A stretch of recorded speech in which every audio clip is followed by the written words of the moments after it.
It's Sunday afternoon. National Weather Service says it's going to snow here in Redding, off and on, starting Tuesday night all the way through Thanksgiving. So I went on the roof and I placed bags on all my roof turbines to hold the heat in the attic. And I also put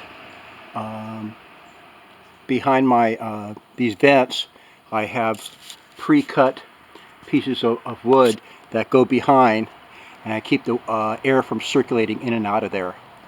So every year I do the same thing, and it saves me about $50 a month in the middle of winter. So if you want to save some money, that's the best way to save money is to stop all the gaps where the hot air is escaping.